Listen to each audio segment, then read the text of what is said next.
जयपुर में एक व्यक्ति रहते थे, उनका नाम था घाटम। घाटम नाम था।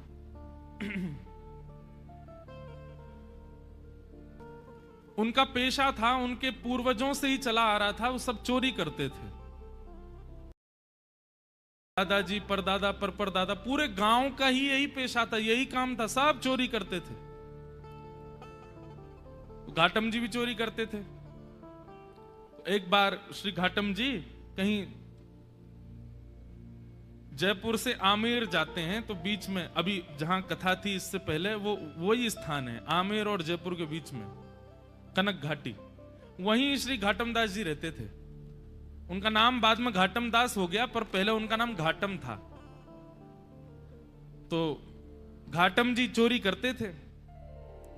एक बार रात में बैठे थे चोरी करने के लिए, तो उस दिन कोई व्यक्ति तो मिला नहीं उनको मालदार, लेकिन झोला लिए हाथ में और जटाएं बांध करके कोई संत वहां से जा रहे थे। घाटम जी बेचारे 2 दिन से तो उनको कुछ चोरी हुई नहीं थी, फिर भी मन में विचार करने लगे, तो महात्मा है, इनकी क्या चोरी करूं मैं, कोई बात नहीं, चोरी नहीं करता हूं, प्रणाम कर लेता हूं जाके। और घाटम जी उनके मार्ग पर आ गए और अर्धरात्रि का समय, घनघोर अंधेरा, प्रणाम किया। महात्मा रुक गए, बोले अरे खुश रहो वत्स, क्या नाम है, नाम आदि पूछा, कहां रहते हो, स्थान बताया, क्या करते हो। घाटम जी बोले मैं चोरी करता हूं। महात्मा को यह बात बड़ी बढ़िया लगी कि इसने छुपाया नहीं मुझसे, सत्य बोला। बोले चोरी क्यों करते हो भाई, चोरी डकैती करना ये अच्छी बात नहीं है, मत किया करो, अच्छा काम नहीं है।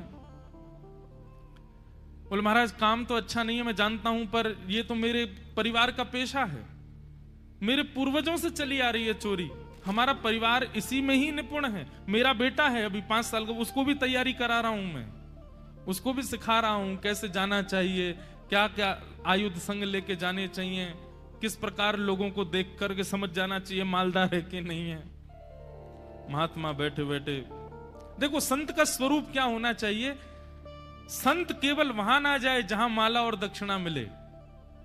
संत का स्वरूप है वो जहां जाए, अगर दिख रहा है कि कुछ दूषित स्थान है, दिख रहा है कि इसके अंदर कुछ कमियां हैं, उसको सुधार करे। इसीलिए वो संत बना है, इसीलिए वो साधु बना है, केवल मालदार बनने के लिए नहीं बना है साधु।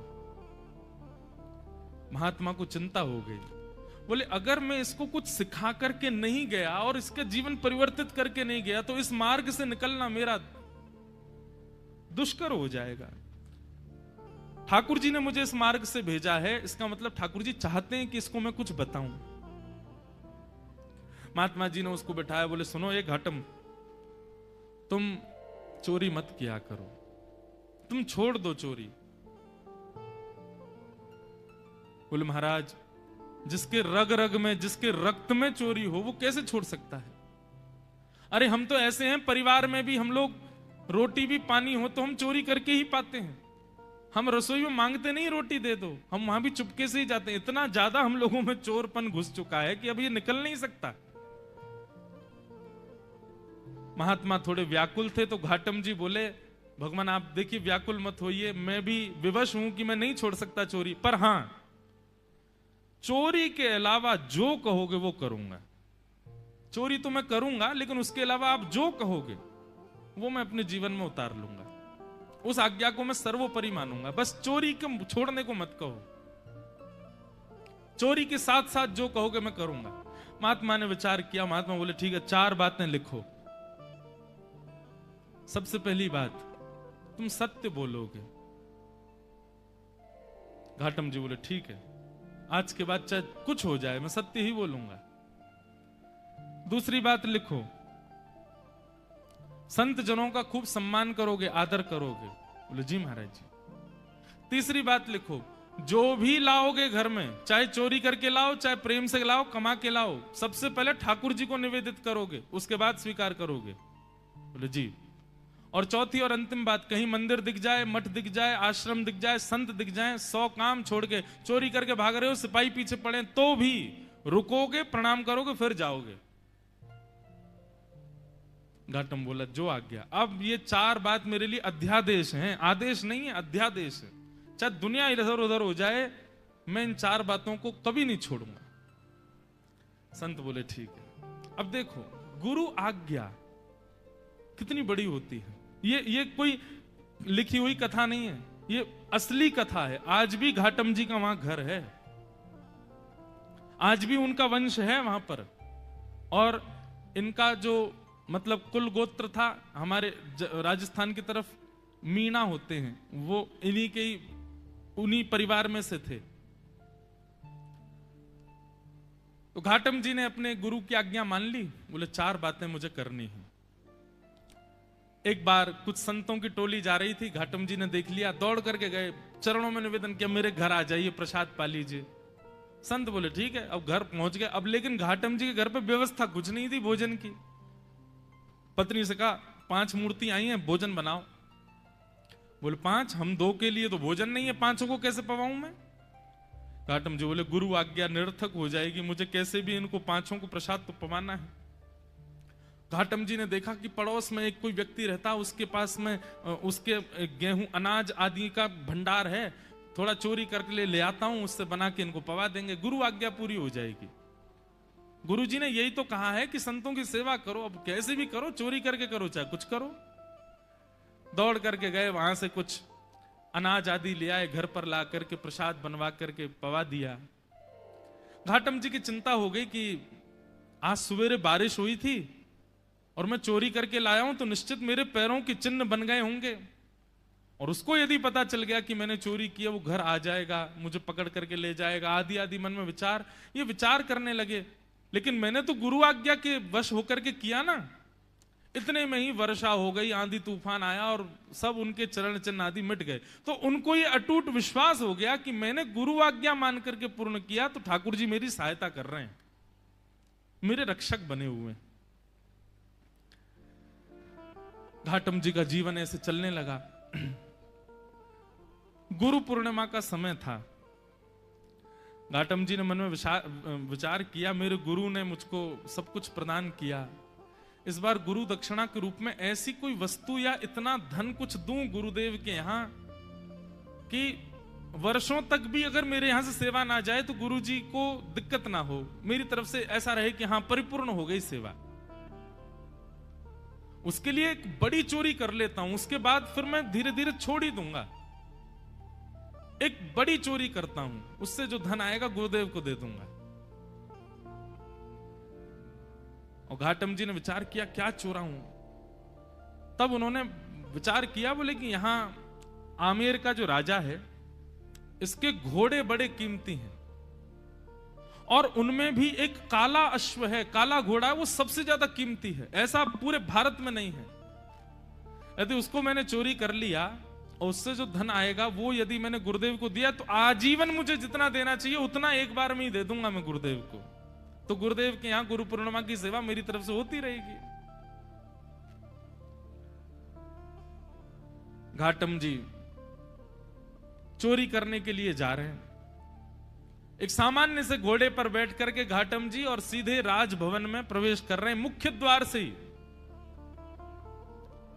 प्रवेश करने लगे तो द्वारपालों ने रोका, ए कहां जा रहे हो, क्या नाम है तुम्हारा? बोले घाटम। कहां जा रहे हो? बोले चोरी करने जा रहा हूं, झूठ नहीं बोलना है, गुरुदेव ने मना किया है। तो द्वारपालों ने मन में विचार किया, ये जरूर राजा का कोई गुप्तचर है, राजा का कोई बहुत घनिष्ठ व्यक्ति है, हमने इसको रोक दिया है, इसका परिचय पूछना, इसलिए बुरा मान गया, बुरा मान करके कह रहा चोरी करने जा रहा हूं। ए भाई सुनो, द्वार खोल दो, ये कोई राजा का परिचित व्यक्ति होगा, ऐसे कौन बोलता चोरी करने जा रहा हूं। द्वार खुल गए, वो भीतर प्रवेश कर गए। भीतर प्रवेश करके घुड़साल में गए, वहां सबसे महंगा घोड़ा जो काला अश्व था उसको खोल लिया, बैठ गए, लेकर के बाहर आने लगे, खुले में ही सबके सामने बाहर की ओर जाने लगे। तो द्वारपालों ने कहा ये तो राजा का घोड़ा है, ये क्यों ले जा रहे हैं? फिर भैया ये काला अश्व कहां लेके जा रहे हो? बोले चोरी करने आया था, चोरी कर ली, अब चोरी करके ले जा रहा हूं। द्वारपाल बोले ये तो कुछ ज्यादा ही बुरा मान गया है, ऐसे कौन बोलता है? अरे भैया द्वार खोल दो, इनको जाने दो। रोको नहीं। उनका सत्य और वहां द्वारपाल का उसके प्रति ये भाव रखना कि बुरा मान गए, वो ऐसा फिट हुआ कि किसी को शंका ही नहीं हुई कि ये चोरी कर रहे हैं। घोड़ा लेकर के चले गए और उसी समय राजा ने आज्ञा की मेरे घोड़े तैयार करो, मैं भी जाऊंगा कहीं। ऐसा उसने आज्ञा की। जाके देखा तो काले अश्व थे नहीं। अफरा तफरी मची। जब द्वारपालों के कान में बात पहुंची तो उन्होंने हल्ला किया कि अरे एक व्यक्ति आया था, आकर के इतना सत्य बोल के, वो तो बोल के गया मैं चोरी करने आया हूं, चोरी करके ले भी गया, तुमने रोका क्यों नहीं? बोले महाराज हमको लगा कि ऐसे कौन बोलता है, चोर कभी ये बोलता मैं चोरी करने आया हूं, लेकिन वो सत्य बोल रहा था तो हमको लगा आपका कोई गुप्तचर है, आपका कोई घनिष्ठ है, इसलिए हमने रोका नहीं उसको, ले गया वो। सैनिकों को भेजा, जाओ पकड़ लो उसको, घोड़े लेके आओ। घाटम जी घोड़ा लेकर के जा रहे थे, दौड़ रहे थे खूब तेज कि राजा के कोई दूत आए उससे पहले मैं इसका विक्रय कर दूं कहीं। लेकिन तभी उसी मार्ग पर ही एक मंदिर पड़ा राम जी का, और वहां संभवतः उसी समय आरती चल रही थी। गुरुदेव की आज्ञा याद आ गई। बोले गुरुजी ने कहा था कहीं मठ मंदिर आश्रम दिख जाए तुरंत रुक के प्रणाम करना है। तुरंत अपना घोड़ा रोका। भयभीत है मन में, लेकिन गुरु आज्ञा पर इतना विश्वास। घोड़े को रोका, खड़ा किया, वहीं एक पेड़ से बांध दिया, भीतर भाज करके गए। जल्दी जल्दी प्रणाम कर रहे थे, आरती चल रही थी, आरती प्रणाम की, संतों को प्रणाम किया, परिक्रमा लगा रहे थे, 4 परिक्रमा करी। लेकिन जब तक वो बाहर आते उससे पहले सैनिक आ गए, और सैनिकों ने आकर के देखा घोड़ा खड़ा है, लेकिन एक आश्चर्य हुआ, वो घोड़ा जो काला था वो श्वेत हो गया था। लेकिन घोड़े की आकृति, घोड़े की कद काठी, घोड़े का स्वरूप बिल्कुल वैसा ही था जैसा उस काले, बस उसका वर्ण श्वेत हो गया। तो सैनिक खड़े तो हो गए आके, लेकिन कहने ये घोड़ा तो वही है, लेकिन ये श्वेत कैसे हो गया? घाटम जी निकल करके बाहर आए, सैनिकों ने उनकी ओर देखा, ये घोड़ा किसका है? बोले घोड़ा राजा का है। बोले राजा का घोड़ा तो काला था, ये श्वेत कैसे हो गया? तुम चोरी करके लाए ना? बोले हाँ मैं चोरी करके लाया। ये श्वेत कैसे हो गया? बोले ये तो मुझे नहीं पता, क्योंकि मैंने जब बांधा था तब तो काला ही था। ये श्वेत कैसे हुआ ये तो मुझे नहीं पता। अरे तुझे नहीं पता, ऐसा कैसे बोल सकते हो? बोले मैं सत्य बोल रहा हूं, मुझे लगता है मैंने जिनको निवेदित किया उन्होंने इसको श्वेत कर दिया। सैनिक बोले क्या बोल रहे हो ये? बोले हाँ मैं जो भी चीज लाता हूं पहले ठाकुर जी को निवेदित करता हूं, तो शायद ठाकुर जी श्याम वर्ण के हैं, उन्होंने सोचा होगा श्याम वर्ण के घोड़े पे मैं बैठूं दिखूंगा ही नहीं, इसलिए उन्होंने श्वेत कर दिया। सैनिक बोले ये क्या तुम बोल रहे हो? बोले मैं सत्य बोल रहा हूं, ये वही घोड़ा है जो राजा का है, मैं चोरी करके लाया हूं, मैंने बांधा था तब काला था, आप लोग आए तो कहीं आप मुझे पकड़ो ना, इसलिए ठाकुर जी ने श्वेत कर दिया, पर संभवतः आपने पकड़ लिया मुझको। तो तुम ये कहना चाहते हो ठाकुर जी तुम्हारी चोरी में सहायता कर रहे हैं? नहीं नहीं, सहायता तो ठाकुर जी नहीं कर रहे हैं, पर ऐसा कह भी दें तो कोई अतिशयोक्ति नहीं, कर तो रहे हैं, श्वेत उन्होंने ही किया है। बोले इसकी बातें हमें समझ नहीं आ रही, इसको पकड़ के राजा के पास ले चलो। राजा के पास ले गए। राजा ने जब घोड़ा देखा, राजा खुद आश्चर्य, बोले ये है तो मेरा ही घोड़ा, पर ऐसा भी नहीं कि इस पर कोई रंग लगाया हो, इसका वास्तविक रंग श्वेत कैसे हो गया? घाटम जी से पूछा, घाटम जी बोले मैं सत्य बोल रहा हूं, आप लोग मान नहीं रहे हैं, मैं ठाकुर जी को निवेदित करता हूं, जो भी चुराता हूं मैंने ठाकुर जी को निवेदित किया, उनको नहीं भाया होगा काला, इसलिए गोरा कर दिया। घाटम जी की बात पर किसी को विश्वास नहीं हो, तब राजा बोला एक तरीका है, यदि तुम्हारी बात में इतनी सत्यता है कि ये वही घोड़ा है, तो मेरे घोड़े के गाल के पास में एक मस्सा है, यदि वो मस्सा इसके हुआ तो मैं समझ जाऊंगा कि भगवान तुम्हारी सहायता करते हैं, तुम्हारी गुरु आज्ञा ही तुम्हारी सहायता करती है, तुम जो करते हो सब, और मैं तुमको छोड़ दूंगा। राजा ने जाकर के घोड़े की नार पर जब बाल हटा करके देखा तो वो मस्सा बिल्कुल वैसा ही था जैसा एक काले घोड़े के था, वही घोड़ा। राजा से विश्वास नहीं हुआ नेत्रों पर। उसी समय चरणों में गिर गया। बोले महाराज, आपके गुरु आपके बने रहें, पर आज से मेरे गुरु आप हैं। आप चोरी चकारी छोड़िए, सारे काम छोड़िए, आज से आप मेरे दरबार के राजगुरु हैं। आपकी गुरु आज्ञा इतनी प्रतापशाली कि आप एक चोरी का कृत्य करते हैं, उसमें भी ठाकुर जी सहायता करते हैं आपकी। आज से आप मेरे राजगुरु। और श्री घाटम जी को राजगुरु बना दिया। लेकिन राजगुरु बनने के बाद घाटम जी को बड़ी आत्मग्लानि हुई। उन्होंने मन में विचार किया कि मैंने गुरुदेव की आज्ञा मानकर के अपने दुष्कृत्य को नहीं छोड़ा, उसका यह परिणाम हुआ कि आज मैं एक राजगुरु बन गया। यदि मैंने अपने कृत्य भी सुधार लिए होते, सदकृत्य किए होते, तो आज ठाकुर जी मुझको मिल गए होते। तो घाटम जी ने अपनी राज पदवी का त्याग कर दिया, और राज पदवी त्याग करने के बाद वो सामान्यतया एक सामान्य व्यक्ति की तरह अपना जीवन जीने लगे, गुरु आज्ञा पालन करके। और श्री घाटम दास जी, उनके पद हैं बड़े सुंदर। उनका एक पद है, उसमें कहते हैं ठाकुर जी को कि हे ठाकुर जी,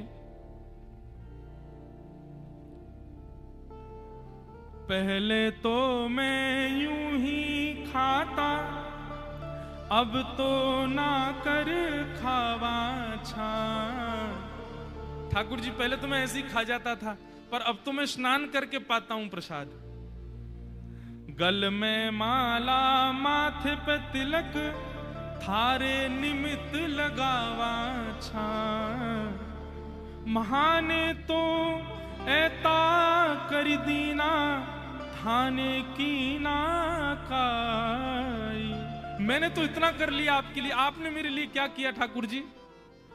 घाटम दास जात को मीना, तारोगे की ना। इतनी सरल सहज वाणी उनकी। ठाकुर जी से कह रहे हैं मैंने आपके लिए इतना कुछ किया, अब तो मैं नहा के खाता हूं, अब तो तिलक लगाता हूं, माला पहनता हूं गले में। ठाकुर जी अब तो कृपा करो मुझ पर।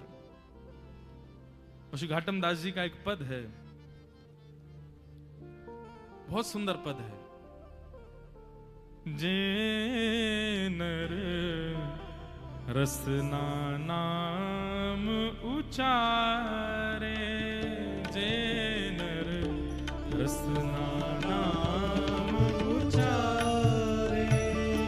आप लोग व्याख्यान बीच में जहां मुझे जरूरी लगेगा मैं करूंगा, लेकिन समझते रहिएगा। घाटम दास जी कह रहे हैं जो व्यक्ति अपनी रसना से भगवान नाम उच्चारण करता है, उसके साथ क्या क्या होता है श्री घाटम दास जी वर्णन कर रहे हैं। जे नर रसना नाम उचारे, जे नर रसना नाम उचारे, जे नर रसना नाम उचारे, जे नर रसना नाम उचारे। काम क्रोध मद लोभ तजे, काम क्रोध मद लोभ। घाटम दास राम को परिचय, तीनों लोक उधारे। जब आप राम बोलते हैं, मस्तिष्क पर भगवत चरणार बिंदों का तिलक लगाते हैं, भेष भी भगवत भेष धारण करते हैं, तो निश्चित रूप से आप राम के हैं, ये परिचय आपका हो जाता है। सबका अपना एक परिचय है, पर वैष्णव का परिचय दूर से देखने मात्र से पता चल जाता है कि ठाकुर जी का है। इसीलिए मैं कहता हूं कि भेष बहुत आवश्यक है। यमदूत दूर से ही देख के समझ जाएं कि हाँ ठाकुर जी को सेवक है, ठाकुर जी को चरण उपासक है। भले ही भीतर से कुछ भी हो, बाहर से भेष के रूप में ही केवल तुम ठाकुर जी के बन जाए, वही से ही कल्याण है। घाटम दास जी कह रहे हैं राम जी का परिचय, जिस प्रकार कहीं पुलिस वाले बैरिकेटिंग लगा दें या कहीं वीवीआईपी लोग नहीं जाने देते भीतर, तो वहां आप अपना परिचय बताते हो कि हमारा उससे परिचय है। वहां के एमएलए हमारे चाचा हैं, वहां के वो मुख्यमंत्री हमारे फूफा जी हैं, ये है वो है, ऐसे परिचय देकर के भीतर चले जाते हो। घाटम दास जी कह रहे हैं तीनों लोग सब जगह पहरेदारी है। पाप करने वाला नरक जाएगा, पुण्य करने वाला स्वर्ग जाएगा और भक्ति करने वाला वैकुंठ जाएगा। इनके अतिरिक्त व्यक्ति यहां कोई नहीं आ सकता। परंतु घाटम दास जी कहते हैं जिसका राम जी से परिचय है, जो राम जी का है ऐसा जिसका परिचय है, तीनों लोक उद्धार है। उसको तीनों लोक में कहीं भी रुकावट नहीं हो सकती, वो तीनों लोकों से उबर जाता है। जे नर रसना नाम उचारे, ऐसे घाटम दास जी। फिर कालांतर में उनको आगे चल करके ठाकुर जी का प्रत्यक्ष साक्षात्कार दर्शन हुआ और दर्शन के पश्चात वे भगवत धाम को प्रस्थान कर गए। तो एक सदगुरु की कृपा, उसकी सामान्य वाणी। अरे राह चलते हुए एक संत ने 4 बातें बता दी एक चोर को, और उस मार्ग पर चल करके वो चोर एक दिन ठाकुर जी के प्रत्यक्ष दर्शन कर लेता। हम चोर तो नहीं है, हम डाकू तो नहीं है, हम डकैत तो नहीं है, हम इतने नीच तो नहीं है, हम तो सामान्य मानव हैं। शुद्ध रोटी खाते हैं, शुद्ध जल पीते हैं, शुद्धता से रहते हैं, सब काम ठीक करते हैं। हम में इतने अवगुण नहीं है। हम गुरु आज्ञा को यदि मान लें तो हमारी स्थिति क्या होगी। इसलिए भैया आज्ञा गुरुणाम अविचारणीयाम, ये रहुगण जड़ भरत संवाद इसी बात का प्रतिपादन